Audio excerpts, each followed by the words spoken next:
नाज़रीन अस्सलाम वालेकुम। नाज़रीन, ऐसा लगता है कि वज़ीर आज़म पाकिस्तान जनाब इमरान खान साहब सिंध और वफाक के दरमियान में जो तलखियाँ रही हैं गुज़िश्ता 17 माह में, उन्हें कभी लाना चाहते हैं, टेंशन को नीचे लाना चाहते हैं, टेम्परेचर को नीचे लाना चाहते हैं। यही वजह है कि वज़ीर आज़म पाकिस्तान इमरान खान ने जब अब से चंद दिन पहले सुबह सिंध के चीफ मिनिस्टर मुराद अली शाह साहब से मुलाकात की, तो उसके बाद और उससे पहले भी उन्होंने असूली तौर पर इस चीज़ पर एग्री किया कि सिंध IGP सिंध जो है उनका तबादला जो सिंध हुकूमत चाहती है उसे वफाक जो है वो रिप्लेसमेंट पे एग्री किया और कहा कि हम ये रिप्लेसमेंट होने देंगे। हालांकि डॉक्टर कलीम इमाम जो हैं वो एक बहुत ही रिस्पेक्टेड पुलिस ऑफिसर है, जिन्होंने पाकिस्तान में, पाकिस्तान से बाहर दुनिया के मुख्तलिफ ममालिक में बहुत डिस्टिंक्शन से सर्व किया, डॉक्टरेट की डिग्री होल्ड करते हैं, बहुत पढ़े लिखे हैं, पढ़ाते भी रहे हैं और बहुत रिस्पेक्टेड पुलिस ऑफिसर हैं, सीनियर मोस्ट पुलिस ऑफिसर है, इससे पहले पंजाब के IGP भी रहे हैं। लेकिन प्राइम मिनिस्टर ने असूली तौर पर यह फैसला कर लिया है कि IGP डॉक्टर कलीम इमाम को सिंध से रिप्लेस कर दिया जाए और उसकी जगह सिंध को नाम दिया जाए या सिंध से नाम मांगे जाएं। लेकिन अब स्टम्बलिंग ब्लॉक ये है कि तहरीक इंसाफ की एलाइड जमात JDA और ख़ुद तहरीक इंसाफ की कैबिनेट में जो सिंध से और कराची से ताल्लुक़ रखने वाले लोग हैं, वो सिंध ने जो मुश्ताक महर साहब का नाम दिया सिंध हुकूमत ने, उस पर उन्हें एतराज़ है, उस पर कंसेंसस जो है वो नहीं हो पा रहा और यूँ जो एक फैसिलिटेशन होनी है सिंध की वो नहीं हो रही। ये खासी कॉम्प्लेक्स और पेचीदा सूरत हाल है जिसमें कोई ब्लैक एंड वाइट सूरत हाल नहीं है। सिंध का एक सूबे की हैसियत से यह हक़ है कि वफाक से कह सके कि उसको कौन से असरान चाहिए। ये कहा जा रहा है कि इसी किस्म से पंजाब में भी IGPs का तबादला किया, खैबर पख्तूनख्वा ने भी तबादला किया, तो फिर सिंधी के मसले पर खप जो है, शोर जो है वो क्यों मच जाता है। लेकिन दूसरी तरफ यह है कि सिंध में हर IGP के साथ सिंध की हुकूमत को गुज़िश्ता 3 या 4 बरस में AD ख्वाजा साहब के ज़माने से उसके बाद जो भी है, एक हमेशा एक टेंशन सी रही है और कलीम इमाम साहब को भी सिंध की हुकूमत ने चूज़ किया था। ये खासा दिलचस्प और ख़ासी अहम डिबेट है, बहुत डिस्टिंग्विश और बहुत अहम पैनल मेरे साथ है। सईद गनी साहब, मेरी मेहरबानी के सईद गनी साहब वज़ीर इत्तलात सिंध जो हैं, जिस पर बड़ी उनकी वाज़े वोकल पोजीशन है इस इशू पे, मुझे इस वक्त ज्वाइन कर रहे हैं। बाकी पैनलिस्ट की तरफ में भी आऊँगा, लेकिन सईद गनी साहब से ही पहले मैं बात का आगाज़ करूँ। सईद गनी साहब, आप और आपके चीफ मिनिस्टर भी और आप खुद ज़ाती तौर पे IGP साहब को बहुत ही कभी कॉन्स्पिरेटर कह रहे हैं, कभी साजिश कह रहे हैं, कभी इनकॉम्पिटेंट कह रहे हैं। क्या वजह है, झगड़ा आखिर है क्या इतने कॉम्पिटेंट पुलिस ऑफिसर से हुकूमत सिंध का? देखिए, मैं अगर उनको ये कहता हूँ कि वो साजिशें कर रहे हैं तो मैं तो ख़ुद विक्टिम हूँ ना उस साजिश का। वो इस तरह से है कि आपने ज़रूर TV पे देखा होगा कि एक रिपोर्ट जो है वो सो कॉल्ड रिपोर्ट जो 2 साल पहले एक इनके चहीते SP साहब ने बनाई और वो किसी को नहीं पता था, मुझे भी नहीं पता था कि रिजवान अहमद है जिसमें मेरा नाम है या मेरे भाई का नाम है। तो वो रिपोर्ट उसके ऊपर जो तारीख़ डली हुई है वो है फरवरी 2018 की। और अचानक जब मैं IG साहब की तब्दीली के हवाले से जो काबीना फ़ैसला करती है, जब वो मीडिया टॉक करता हूँ, ब्रीफिंग कर देता हूँ मीडिया को, तो उसके अगले दिन वो 2 साल पुरानी रिपोर्ट मीडिया को लीक कर दी जाती है। मैं ये बात मानने को तैयार नहीं हूँ कि वो झूठी, बेबुनियाद, मनगढ़ंत रिपोर्ट जो है वो IG साहब की मर्ज़ी के बग़ैर डॉक्टर रिजवान जो है उसको पब्लिक कर सकते हैं। उन्होंने उसको पब्लिक किया। इम्तियाज़ शेख साहब जो बहुत ज़्यादा वोकल रहे उस कैबिनेट मीटिंग में, शिकारपुर में जो लॉ एंड ऑर्डर की सूरत हाल ख़राब होती रही, और उससे पहले भी वो IG साहब को बार बार मुतला करते रहे। उनके पास रिकॉर्ड मौजूद है कि जी शिकारपुर में हालात ठीक नहीं हैं, वहाँ पे हालात ख़राब हो रहे हैं। तो जब काबीना की मीटिंग हुई तो उसमें भी उन्होंने बात की। लेकिन जब 15 तारीख को कैबिनेट की मीटिंग होती है, 14 तारीख को इम्तियाज़ शेख के ख़िलाफ़ रिपोर्ट बनती है, उसके ऊपर डेट लगी हुई है 14 जनवरी की, जो 16 जनवरी को रिलीज़ होती है काबीना की मीटिंग के एक दिन बाद, जिस दिन मीडिया टॉक कर लेते हैं और अखबार में सारी चीज़ें आ जाती हैं। वो 14 तारीख को नहीं बनी, मेरा यकीन है कि वो 15 के बाद बनी है, लेकिन डेट उस पर एक दिन पहले की डाल के उसको जो है वो पब्लिक कर दिया गया और वो सारा कर दिया। अब अगर आप कैबिनेट के मेंबर्स को जो पुलिस की ज़्यादतियों पे बात करते हो, अगर उनके ख़िलाफ़ मनगढ़ंत रिपोर्टें डालकर उनको ख़राब करने की कोशिश करेंगे, मीडिया ट्रायल उनका शुरू हो जाएगा, तो मैं उस IG को साजिशी ना कहूँ तो और क्या कहूँ।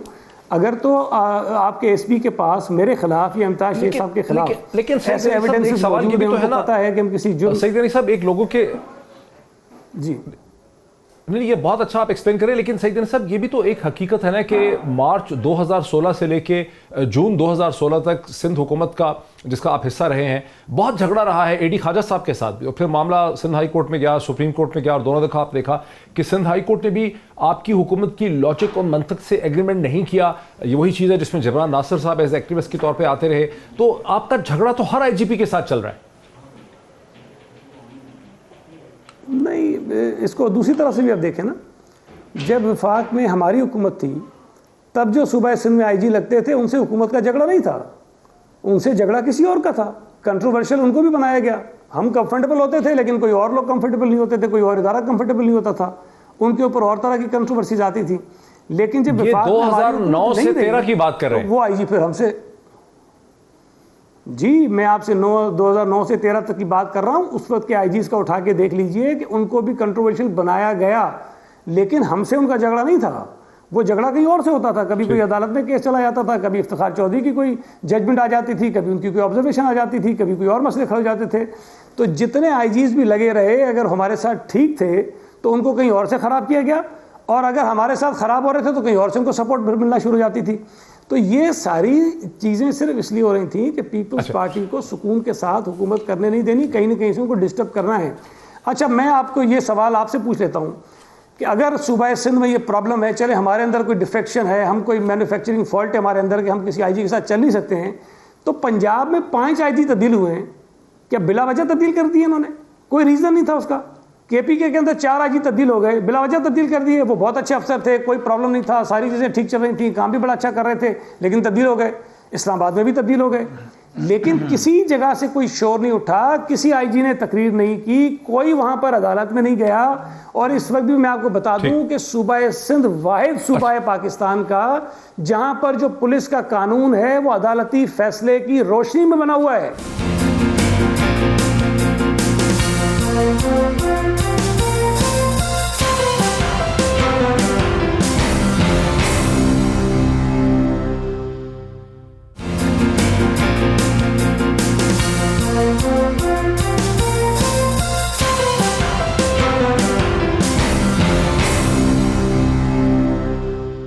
दूसरी तरफ का भी मौक़िफ़ ले लेते हैं।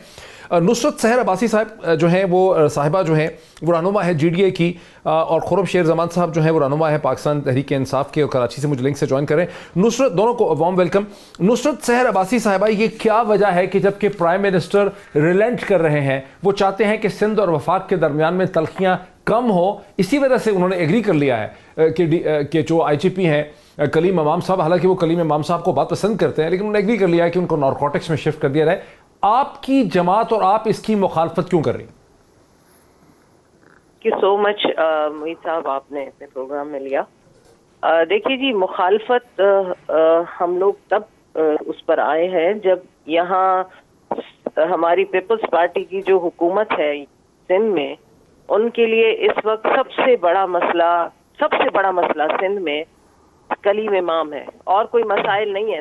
इस वक्त जो हालात सिंध में गुजर रहे हैं उनको कोई देखने वाला नहीं है। सबका सबसे अहम मसला है कलीम इमाम, इसको हटाना है। अब कलीम इमाम को हटाना है, हटाएं भाई। आप तो कहते हैं कि आप कॉन्स्टिट्यूशनली आपके पास है, बिल्कुल है, आप नाम दे सकते हैं, नाम देंगे, वफाक फिर जिस पर एग्री करेगा फिर वही होगा, या आपके साथ अंडरस्टैंडिंग हो गई तो वही IG आ जाएगा।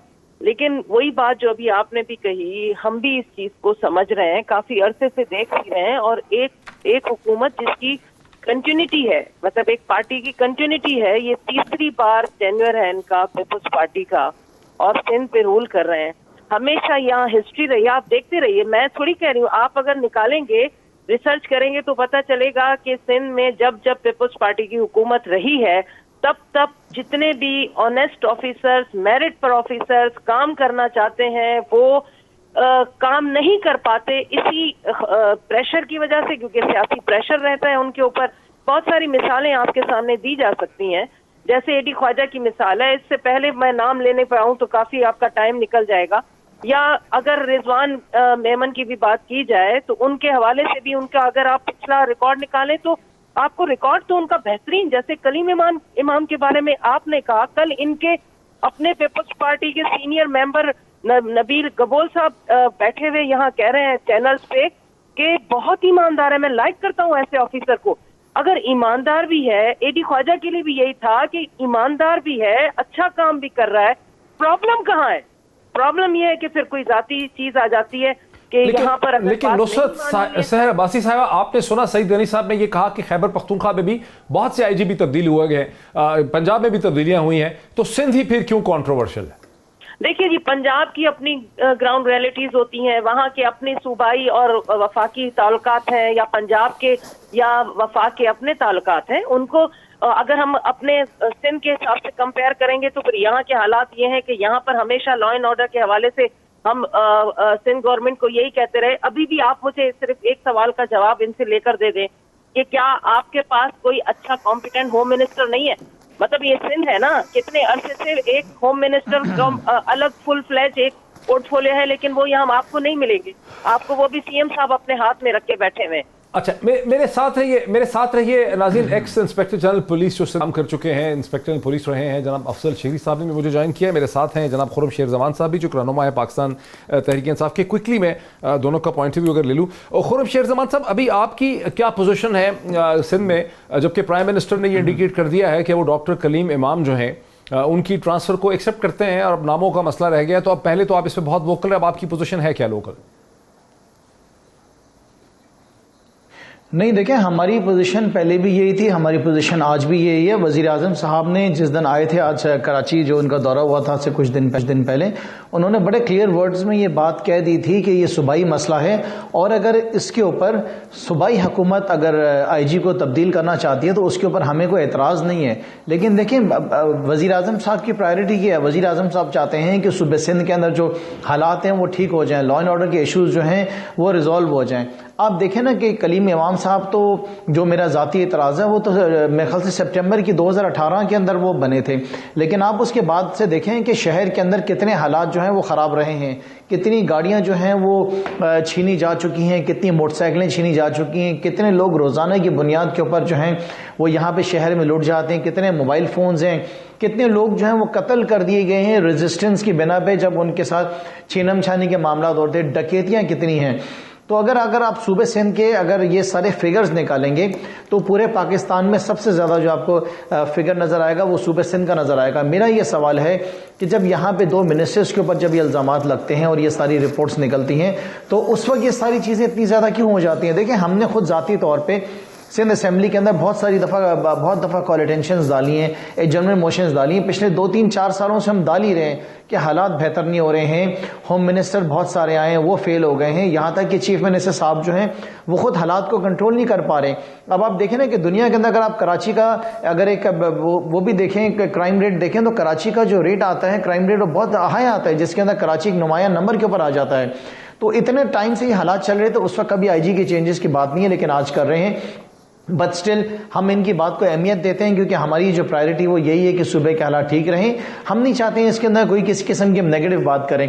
लेकिन मैं उसके साथ साथ आपको बता दूं कि GDA भी हमारे साथ मीटिंग में मौजूद थी और GDA की तरफ से भी फिर लेता हूं, मैं फिर आता हूं आपकी तरफ। खुर्रम, मैं फिर आता हूं आपकी तरफ, मैं आपकी तरफ फिर आऊंगा। मैं जरा एक्स IGP अफजल शेखरी साहब को इसमें ले चुका हूं। अफजल शेखरी साहब, आपने पूरे पाकिस्तान में एक पुलिसिंग की जिम्मेदारियां आपने हैंडल की, सिंध में भी आप रहे, बड़ी सीनियर पोजीशंस पे IGP सिंध रहे।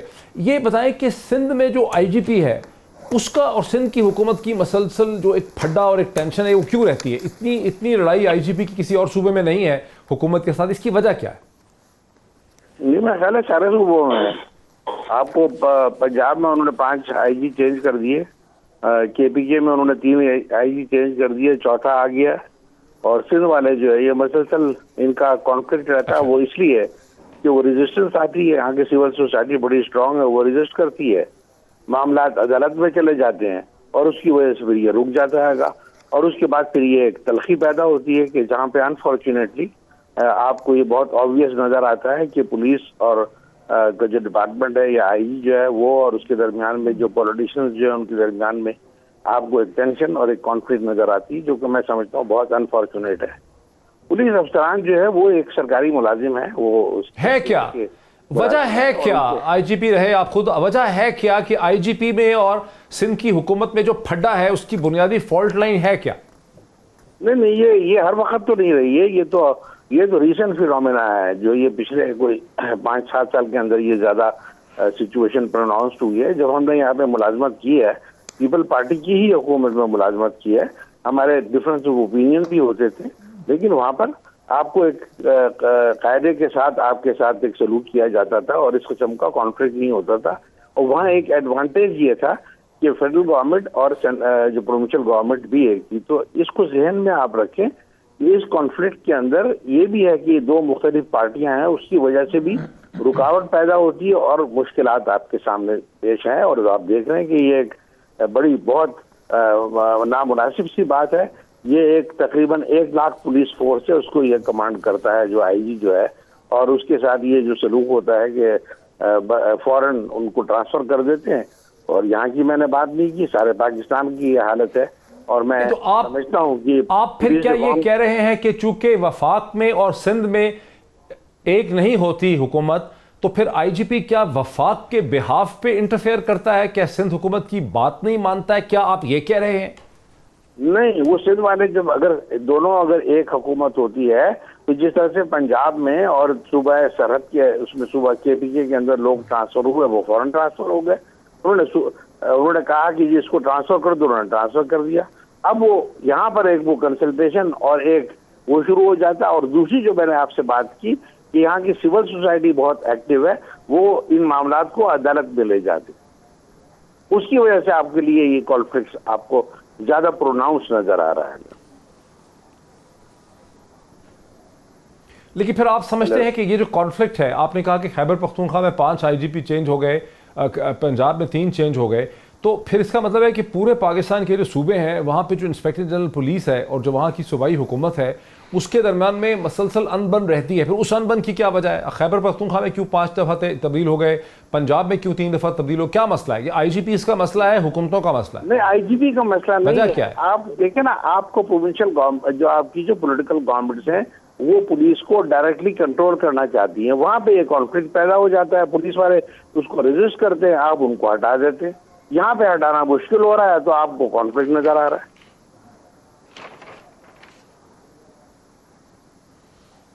आपको बात समझ में आई ना? क्रॉनिक किस्म की मतलब ये जिदी बात आपकी समझ आ गई है कि सारे पाकिस्तान के अंदर।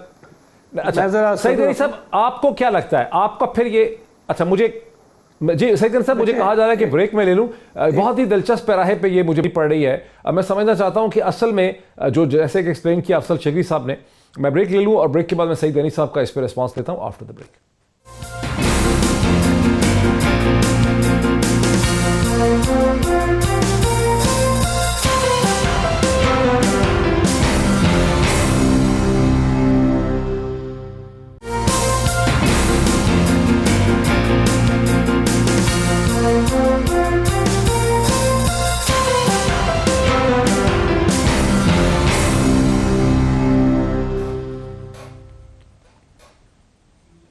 नाज़रीन वेलकम बैक।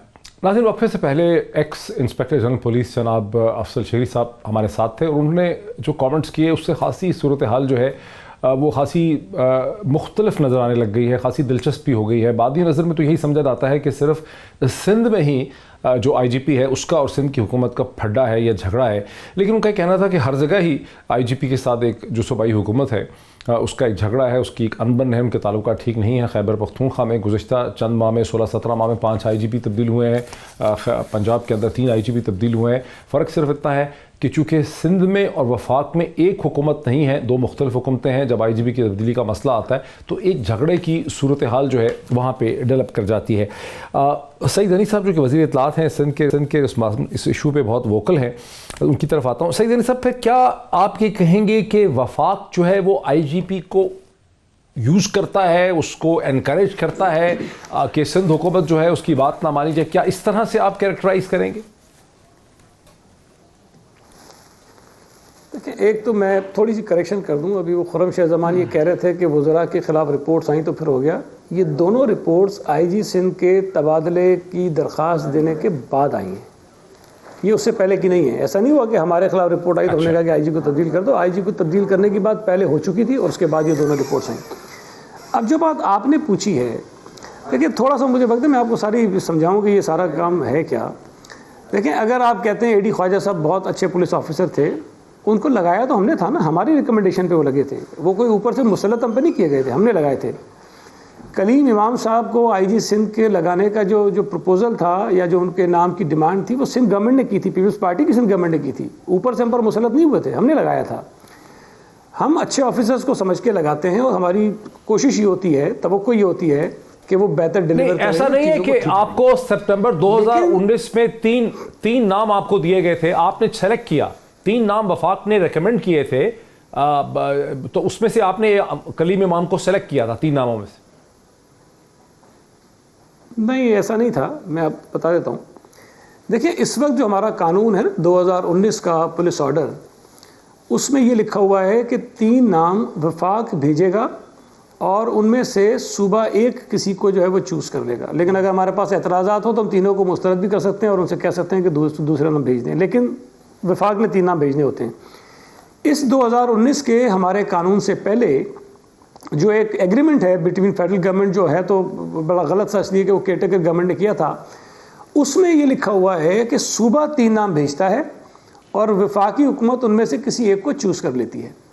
लेकिन तरीक़ेकार ये रहा इन तमाम चीज़ों के बावजूद भी कि सूबाई हुकूमत और वफाकी हुकूमत में पहले से अंडरस्टैंडिंग होती है कि किसको आपने आईजी लगाना है, और ये तय करने के बाद 3 नाम भेजे जाते हैं और उनमें से किसी एक को जो है वफाकी हुकूमत जिस पर अंडरस्टैंडिंग होती है उसको आईजी लगा देते हैं। ये तमाम सूबों में यही होता रहा और हमारे साथ भी यही हुआ। प्राइम मिनिस्टर साहब ने यह कहा कि पीर के दिन हम आपको ये कर देंगे। इत्तफाक को पीर को प्राइम मिनिस्टर कराची आ जाते हैं, चीफ मिनिस्टर साहब मिलने की रिक्वेस्ट करते हैं, मुलाकात हो जाती है। उस मुलाकात में उन 5 नामों पर जो हमने भेजे हैं, एक एक नाम पर प्राइम मिनिस्टर साहब से बात होती है। 4 नामों पर मुख्तलिफ वजूहात पे वो कहते हैं कि ये इसमें है, इसमें ये प्रॉब्लम, इसमें ये प्रॉब्लम। 5वें नाम पे जब आए तो उन्होंने कहा जी इस पे तो कोई प्रॉब्लम नहीं है। उन्होंने कहा नहीं है। कहने लगे इस पे कर दें, उन्होंने कहा कर दें। प्राइम मिनिस्टर तैयार हो गए, चीफ मिनिस्टर तैयार हो गए और बात ये तय हो गई कि नहीं अब इसको हो जाना है। पता चला जी वो कैबिनेट में लेके जा रहे हैं। हमने कहा जी ले जाएं कैबिनेट में, लेकिन कैबिनेट के बाद जो बात सबसे मज़ा का खेज है वो लाकर ये कहते हैं कि जी अब आप गवर्नर से मशावरत कर लें। और भाई गवर्नर साहब का कानून में कहीं तस्करा नहीं है। कानून जो कहता है कि कंसल्टेशन बिटवीन, नहीं ठीक है, जरा रुके ना उसकी। अच्छा सईद गनी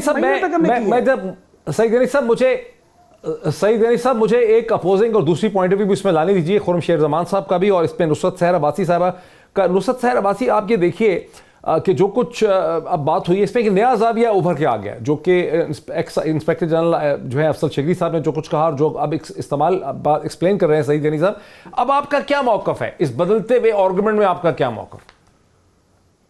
मुझे साहब आर्गुमेंट्स बदले तो नहीं है, ये तो मुसलसल सईद गनी साहब मुख्तलिफ जगहों पर यही इनका स्टेटमेंट आ रहा है। मुझे तो शेखरी साहब की बात पे हुई, आपको भी आपने भी सुना होगा कि उन्होंने ये चीज कही क्योंकि वो एक्स रह चुके हैं और उन्होंने वो तमाम एक्सपीरियंसेस देख लिए होंगे कि किसी भी आईजी को हटाने के लिए या उस पर जब कोई एतराजात होते हैं तो क्यों ये चीज सारी सामने आती है। तो वजह यही हुई कि जब वहाँ की गवर्नमेंट या पुलिस में इन्वॉल्वमेंट शुरू कर देती है और फिर उसके बाद मजबूरन इस तरह के कॉन्फ्लिक्ट सामने आना शुरू हो जाते हैं।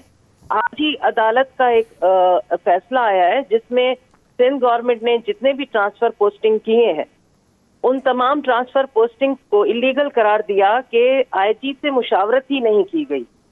अब मुझे बताइए कि जब कानून भी आप खुद पास करते हैं असेंबली के फ्लोर पर, और सईद गनी साहब इस चीज थे, ये भी खुद वहाँ मौजूद थे क्योंकि इनका तो वहाँ होना बहुत जरूरी था। हाँ, उस वक्त भी ऑपोजिशन को ऑन बोर्ड ना लेकर इन लोगों ने जबरदस्ती वो कानून पास कराया, जबकि काफी अमेंडमेंट्स हमारी ड्राफ्ट पड़ी थी जो उस वक्त नहीं ली गई। तो यही चीज होती है कि आप ट्रांसफर पोस्टिंग में जब डायरेक्ट इन्वॉल्वमेंट करेंगे, अब एक आईजी के हटा देने से, अब सईद गनी साहब यहाँ पर कह के जाएं आपके प्रोग्राम में कि चले जो दूसरा आईजी आएगा वो आईजी एक ऐसा बंदा आ जाएगा कि उस एक आईजी के आने से ऊपर से निचली सतह तक लॉ एंड ऑर्डर आपका बिल्कुल चेंज हो जाएगा, बिल्कुल सिनेरियो चेंज हो जाएगा और आप जो चाह रहे हैं वो हो जाएगा। मतलब इन कलीम इमाम के वजह से बहुत हालात खराब है, वेरी बैड, बहुत खराब है। और जैसे ही कलीम इमाम हटेंगे और इनका मंजूर नजर जो भी इनका आईजी का नाम आएगा और वफाक उसको हाँ भी कर देता है, फिर क्या होगा, फिर बहुत जबरदस्त सब अच्छा हो जाएगा और बेहतरीन किस्म का लॉ एंड ऑर्डर हो जाएगा, जो कि कहा जा रहा है कि इस वक्त बहुत खराब चल रही है सिचुएशन। ऐसी बात नहीं है। खुद आपने अपने प्रोग्राम के इंट्रो में कहा कि नो डाउट कलीम इमाम इज अ बेस्ट ऑफिसर, वो उनका जो रिकॉर्ड है वो बहुत अच्छा रहा है। प्रॉब्लम कहाँ आ रही है? मोहित साहब, प्रॉब्लम कहाँ आ रही है? मुझे ये बता देना, पूछिए ना, प्रॉब्लम कहाँ आ रही है कि एक ऑफिसर का इतना अच्छा रिकॉर्ड है, उसको सब तारीफें कर रहे हैं, तो क्या पर्सनल? तो फिर पर्सनल है, फिर आप कहें, यहाँ पर कन्फेस करें कि हाँ हम जातियात पर आ चुके हैं, उसने हमारे वज़रा के खिलाफ कुछ रिपोर्ट्स बनवा ली हैं। अब वो क्या उनकी दुश्मनी है इन वज़रा के खिलाफ जो उन्होंने ये रिपोर्ट्स बना दी? अदालत भी तो है ना मोहित साहब, बिल्कुल सही। अदालत में चले जाएं। हाँ। लेकिन नहीं, आईजी हट जाएगा। फिर अगर सईद गनी साहब समझते हैं, सुने मोहित साहब, अगर सईद गनी साहब समझते हैं कि वो बिल्कुल मेरे खिलाफ साजिश है, तो अदालतें तो है ना, क्या सिंध की अदालतों पर एतमाद नहीं है? आप जाए अपनी जो आपके खिलाफ रिपोर्ट आ गई। मैं सर इसमें नहीं, मैं सईद गनी साहब का तो लेता हूं मौकफ। मैं जरा खुर्रम शेर जमान साहब को ले लूं, बहुत देर से उनसे बात नहीं हुई। खुर्रम शेर जमान साहब, आप इस सूरत हाल में आपका क्या आर्गुमेंट है जो आप सईद गनी साहब ने जो एक्सप्लेनेशन दी? नहीं, देखिए, मेरे ख्याल से जो कहानी सईद गनी साहब ने सुनाई है वो दुरुस्त कहानी है, उसके अंदर कोई दो राय नहीं है। मैं इनकी बात से एग्री करता हूं, लेकिन सईद गनी साहब बार बार इस बात को भूल जाते हैं कि जो गवर्नर हैं वो भी वफाक के गवर्नर हैं, वो किसी और के कहीं कोई इंडिया से गवर्नर नहीं आए। तो अगर वफाक की बात कह रही है कि गवर्नर से आप रब्ता कर लें, मैं आपसे बताऊं कि इस आईजी के ट्रांसफर के ऊपर कोई इशू नहीं है, जहां तक मेरी नॉलेज है। नाम भी शायद फाइनलाइज हो गए हैं और मैं उम्मीद कर रहा हूं कि कल ये अनाउंस भी हो जाएंगे इत्तफाक़ी राय के साथ। लेकिन सर देखिए, और बहुत सारी चीजें हैं। सईद गनी साहब ने फरमाया है कि हाँ बिल्कुल मैंने ठीक कहा कि जो लॉ एंड ऑर्डर के इश्यूज थे वो एक बहुत बड़ा रीजन था। सर मेरा यह सवाल है कि आपने, मुझे जो महसूस होता है कि आईजी की नफरत के अंदर आपने सूबे को भी नुकसान पहुंचाया। जैसे कि सर आपने 36% ऑपरेशनल बजट जो था वो आपने पिछले साल वो आपने काट दिया सिंध पुलिस। आपने 97% जो है वो हथियार का पैसा जो है वो आपने काट दिया। आपने 100% इमेजिन जो व्हीकल्स थे उसका बजट आपने काट दिया।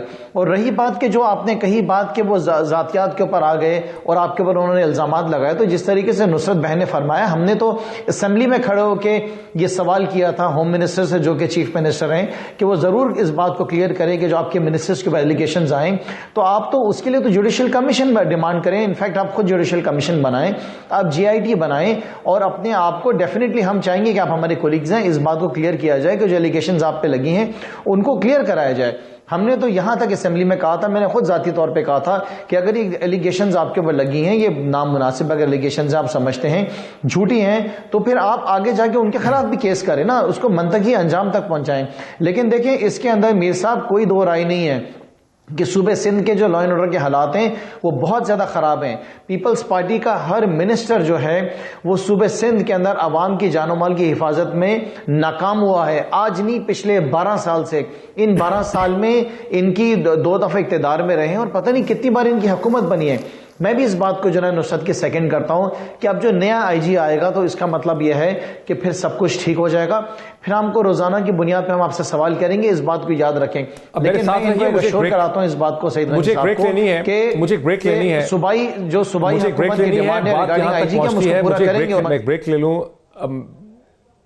मैं ब्रेक में एक ले लूं। नाज़रीन, बात यहां तक पहुंचती है कि तमाम सूबों के अंदर जो सूबाई हुकूमतें हैं उनका और जो पुलिस का इंस्पेक्टर जनरल पुलिस है उसके दरमियान मसलसल एक तनाव की सी कैफियत रहती है। लेकिन लॉ एंड ऑर्डर की जो सूरत हाल सिंध में ख़राब है और कराची में ख़राब है वो अपनी जगह बहुत यूनिक है, वो बाकी सूबों में नहीं है। और एक और भी इशू है सिंध हुकूमत के लिए कि सिंध हुकूमत, कराची जो उसका सबसे बड़ा शहर है पाकिस्तान का भी और सिंध का भी, वहाँ का इलेक्टोरल बेस जो है वो सिंध हुकूमत के हाथ में नहीं है। वहाँ की जो आबादी है, वहाँ की जो सिविल सोसाइटी है, वो सिंध हुकूमत के जाविये से उसका वर्ल्ड व्यू या उसका देखने का अंदाज जो है या उसके इंटरेस्ट जो है वो शायद सिंध हुकूमत से मुख्तलिफ है। ये भी एक फॉल्ट लाइन मुझे यहाँ पर नज़र आती है। ये बहुत दिलचस्प है मरहला, इस पर मज़ीद बात करते हैं एक ब्रेक के बाद।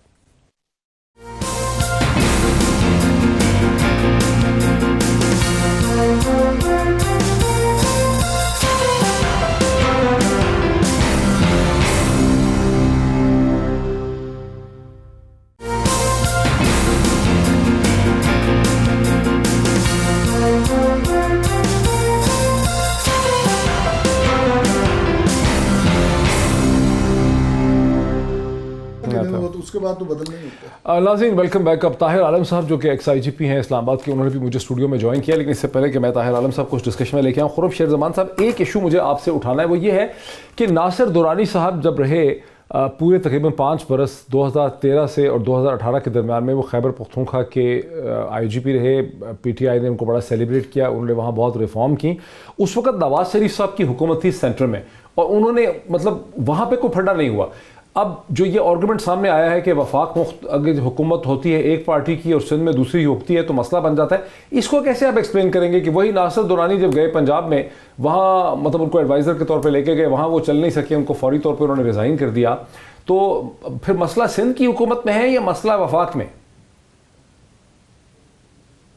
नहीं सर, देखिए मसला असल में सिंध हुकूमत में पाकिस्तान पीपल्स पार्टी की नीयतों के अंदर जो फुकदान है ना, सबसे बड़ा मसला उसका है। आपको अंदाज़ा नहीं कि सूबे सिंध के अंदर होता क्या है। पाकिस्तान पीपल्स पार्टी जो है वो सिंध पुलिस को जो है वो अपनी ज़ाती इस्तेमाल के लिए जो है इस्तेमाल करती है, चाहे उसमें इलीगल ट्रांसफर्स हों, इलीगल उसके अंदर पोस्टिंग्स हों, चाहे लोगों के ऊपर जाली केसेस करने हों, चाहे उसके अंदर जाली FIR काटनी हो। आपको अंदाज़ा नहीं, कराची से बाहर भी अगर आप निकल जाएं, हैदराबाद ले लें, आप लाड़काना ले लें, टंडवादम ले लें, यहाँ पर इलेक्शन जीते जाते हैं पुलिस की बुनियाद के ऊपर।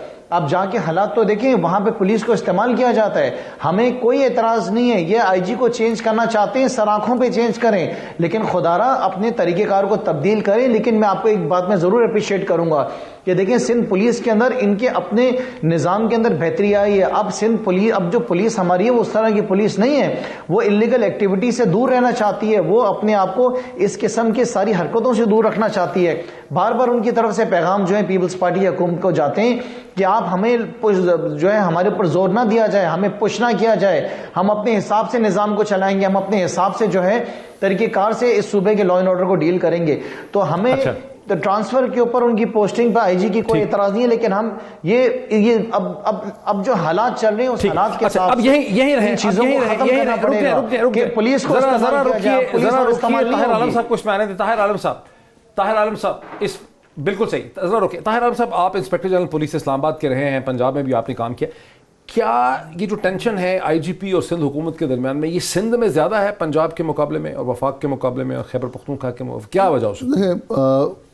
जो पंजाब है, हाँ, वहाँ काफ़ी अरसा एक ही हुकूमत रही है, पंजाब में भी और मरकज़ में भी, ठीक, इसलिए वहाँ टेंशन नहीं बनी, ठीक। और जो शहबाज शरीफ साहब अपने दौर में चाहते थे वो मरकज़ में, चूंकि उनके भाई टेंशन बनती क्यों है सिंध में, क्यों बनती है? सिंध में ख़ास तौर पर इसलिए बनती है कि सिंध में एक तो हर इदारा जो है वो बदकिस्मती से, मैं कोई इल्ज़ाम तराशी नहीं कर रहा, लेकिन ये हकीकत है कि वहाँ हर एक कमीशन माफिया जो है, हर सौदे में कमीशन माफिया ज़्यादा है सिंध में पंजाब के मुकाबले? बिल्कुल बहुत ज़्यादा है, और जो भी हुक्मरान तबका बैठा है वो उसमें से अपना हिस्सा चाह रहा होता है। ठीक। अब पुलिस के पास भी अरबों का बजट होता है, पुलिस के पास बजट ज़्यादा है सिंध में, पुलिस के पास अरबों का बजट होता है, लेकिन उस बजट में से फ़र्ज़ किया, वही मैं पूछना चाहता हूँ कि ट्रांसपोर्ट का जो बजट था, जो कोई 1 करोड़ था, उसमें से एक भी गाड़ी क्यों नहीं खरीदी गई? वो बजट रिलीज क्यों नहीं हुआ? नंबर 2, अच्छा, असले का भी होगा, असले का बजट है, ठीक, उसमें से क्यों असला नहीं खरीदा गया, क्यों रिलीज नहीं हुआ? हाँ। इसलिए कि एक ऐसा IG था जिसने रुकावट बनना था, जो कमीशन नहीं लेने दे रहा, कमीशन नहीं लेने देनी थी जिसने। तो जब इस तरह के हालात होंगे तो डेफिनेटली उन्हें ऐसा बंदा पसंद नहीं आएगा जो रुकावट बनेगा। जहाँ तक ट्रांसफर पोस्टिंग का मामला है, सही देनी साहब, ये इल्ज़ाम छप भी रहा है कि ट्रांसफर पोस्टिंग का भी मामला है। अब इन्होंने कहा कि फंड्स का भी मामला है, सिंध के IGP के पास जो है ट्रांसपोर्ट का बहुत बड़ा फंड है, 1 अरब रुपए के करीब, उसके पास असले का बहुत बड़ा फंड है, और चूंकि सिंध में किकबैक कमीशन का बहुत मसला है, इसलिए फड्डा बनता है। देखिए, मैं ये बिल्कुल ही गलत तासुर है। अभी हमारी बड़ी लड़ाई है ना, चलें इससे कलीम इमाम से, ज़रा इनसे पूछ लीजिए, आपको बता देंगे कौन कौन इनसे कमीशन मांग रहा था, अगर कोई मांग रहा था तो। ये बिल्कुल गलत तासुर है। इस वक्त सिंध में पुलिस हमारे नए कानून के बाद बहुत ज़्यादा बाइख्तियार है, शायद किसी और सूबे में इतना इख्तियार उनके पास नहीं होगा। जो हमारी बहन बता रही थी हाई कोर्ट का फैसला है, वो हाई कोर्ट का फैसला ट्रांसफ़र पोस्टिंग्स पर नहीं है। हमारे कानून में लिखा हुआ है कि कोई भी transfer posting SSP, DIG, additional IG साहब 3 नाम भेजेंगे, चीफ मिनिस्टर साहब उनमें से किसी एक को लगाएंगे। IG साहब की मर्जी के बगैर एक आदमी भी पोस्ट नहीं हो सकता, ये कानून में लिखा हुआ, और ना हुआ है उस कानून के बाद से। सुप्रीम कोर्ट ने जो हाई कोर्ट का जो ऑर्डर है, तो हाई कोर्ट का है ना, जहां जो ट्रांसफर पोस्टिंग्स हुए हैं, सरकार हाई कोर्ट का डिसीजन है जो अखबारों में छपा है, जिसमें यही है कि जो बहुत सी ट्रांसफर पोस्टिंग की गई जिसमें IGP को, मैंने पढ़ा तो है, मैंने आज ही पढ़ा है कि जिसमें सिंध हुकूमत ने ट्रांसफर पोस्टिंग की है। अब मैं बता देता हूँ क्या है, मैं बता देता हूँ आपको वो क्या है फैसला। देखें, डॉक्टर रिजवान जो इस वक्त शिकारपुर में पोस्टेड हैं, गवर्नमेंट ऑफ पाकिस्तान ने हमें लिख कर भेजा, रिक्वेजिशन भेजी कि हमें इस ऑफिसर की ज़रूरत है। हमने हुकूमत सिंध के हुकूमत पाकिस्तान के कहने पर उनको भेज दिया वफाक को। डॉक्टर रिजवान कोर्ट में नहीं गए, आईजी साहब ने उनकी जगह 3 नए नाम भेज दिए। चीफ मिनिस्टर साहब ने उनमें से किसी को एसएसपी लगा दिया। आईजी साहब को भी परेशानी उस वक्त नहीं हुई, लेकिन कोई और शख्स अदालत में चला गया, उन्होंने कहा जी ये आईजी साहब से बगैर पूछे कर दिया है। वो हाई कोर्ट ने कहा कि जी हालांकि वो पुलिस का इंटरनल ट्रांसफर पोस्टिंग नहीं है, वो सूबे के अंदर किसी को नौकरी करनी है, सूबे से बाहर किसी को जाना है। बहरहाल हाई कोर्ट का ऑर्डर है, मैं पढ़ूंगा उसमें भी बता दूंगा, लेकिन फैक्ट ये है जो डीआईजी साहब हैं 2 ऑर्डर्स पे आए। जो डीआईजी हैं उस डीआईजी के लिए इसी कलीम इमाम साहब ने 4 पुलिस ऑफिसर्स के साथ हमें लिख के भेजा कि इनको सूबा सिंध से बाहर किसी और सूबे में भेज दें, इसलिए कि इनकी टर्म पता नहीं पूरी हो गई, क्या हो गया है। हमने ताखीर की, कलीम इमाम साहब ने हमें रिमाइंडर भेजा। सईद गनी साहब क्या कह रहे हैं? ये गलत, उनको नहीं पता ना, उनको नहीं पता ना। मैं जो आपको बता रहा हूँ फैक्ट ये है, कोई ट्रांसफर पोस्टिंग आईजी सिंध की मर्जी के बगैर नहीं हुई हमारे सूबे में जो कानून आया है। अगर आईजी साहब इस बात को डिनाई कर जाएं, मैं चैलेंज करता हूं कि बता देंगे कोई ऐसे एक एसएसपी, एक एडिशनल आईजी, एक डीआईजी उनकी मर्जी के बगैर लगा। मैंने भी तो आप लोग अदालत की तरफ से जो फैसला आया है, मैंने भी तो उसी को कोट किया है ना। मैंने अपनी तरफ से तो नहीं कहा, ये तो अदालत की तरफ से आया है। आपके चैनल पे भी चल रहा है, आपके चैनल पे भी तबादले नहीं है, तो मैंने अपनी तरफ पुलिस के तबादले नहीं है। जो भी है पढ़ा नहीं ऑर्डर, आपने टीवी पे टिकट देके कह दिया गलत है। अदालत ने तो कहा है ना कि आईजी की मैं क्या कहता हूँ, जो भी नहीं होता ना, जो बात कर रही होती है या तो हमको पता होनी चाहिए, नहीं पता होता ना बात करें। डिनाई करें नहीं वही साहब अखबार में तो जो आया तो आया, हमें मैं जो फैक्ट है वो बता रहा हूँ, चैनल वालों को भी नहीं पता, अखबार वालों ने भी गलत कह दिया। सईद साहब बिल्कुल ठीक कह रहे हैं, क्योंकि वो मैं तो आपकी बात कर रहा हूँ, सारे फैक्ट जानते हैं, बाकी हम सब तो मैं खुर्रम या वो एक्स आईजी या ताहिर आलम साहब माजरत के साथ जो बातें कर रही है लगी रहा है, आपको नहीं पता ना। साबिक जो आईजी इस्लामाबाद है ताहिर आलम साहब, उन्होंने मुझे क्या कहा अभी, उन्होंने भी तो यही कहा ना, सिंध का हवाला दिया है उन्होंने कहा कि वो जो कहेंगे वो सही है क्या? वो इस्लामाबाद बैठे उनको नहीं पता। मैं तो कह रहा हूँ कलीम इमाम से पूछे ना कौन उनसे मांग रहा है कमीशन। कलीम इमाम साहब से पूछेंगे कौन कमीशन मांग रहे हैं उनसे। कमीशन नहीं मैं तो आपको कह रहा हूँ आईजी से पूछे। एक्सप्लेन करते हैं कमीशन का मामला है क्या, कमीशन कैसे लिया? टेंडरिंग होगी, कोई वो पुलिस वाले नहीं करते, पुलिस वालों का तो नुमाइंदगी होती है। आईजीपी साहब एक्सप्लेन कर रहे हैं कि क्या है मामला। आईजी को इन्होंने बेशक पुलिस की कमेटी है जनाब, ताहिर साहब पुलिस की कमेटी है, कानून लगाया गया है उसमें पुलिस के अफराद डेफिनेटली होते हैं, लेकिन सारा कुछ प्रोसेस जो है वो होम डिपार्टमेंट और गवर्नमेंट लेवल पर होता है। होम तो चीफ मिनिस्टर के पास है जी, सारा कुछ मैं वजाहत किसको टेंडर देना है, कैसे करना है, ये नहीं है। पुलिस अफसर इसमें रुकावट बनते हैं, और कलीम इमाम जैसा अफसर जो है वो अच्छा फिर इस बात का जवाब दे दें कि अगर ये बात गलत थी तो क्यों फंड रिलीज नहीं किया गया, क्यों 1 रुपए की भी ट्रांसपोर्ट नहीं खरीदी गई, क्यों असला नहीं खरीदा गया, इस बात का क्या जवाब है? और ताहिर साहब 105 अरब रुपए फेडरल गवर्नमेंट ने हमें कम दिए हैं, और सिर्फ पुलिस के फंड्स में कटौती नहीं हुई है, हर सेक्टर में कटौती हुई है। हेल्थ के पैसे कटे हैं, एजुकेशन के पैसे कटे हैं, पूरे माली साल में पुलिस के लिए कोई ट्रांसफर नहीं। बहुत शुक्रिया मेरे तमाम गेस्ट का, बहुत शुक्रिया। नाज़रीन, ये डिस्कशन ना काफ़ी रही, खासा गंभीर, खासा कॉम्प्लेक्स इशू है। सिंध और वफाक और पुलिस का मामला खासा गंभीर है। आम तासुर यही है कि सिंध में कोई आईजीपी चल नहीं पाता। बहरहाल सईद गनी साहब के तमाम लोगों के आपने कमेंट और उसका तबसरा आपने सुना, फैसला आपका है। नाज़रीन, यहीं पर कल फिर आपसे मुलाकात होती है। बहुत शुक्रिया।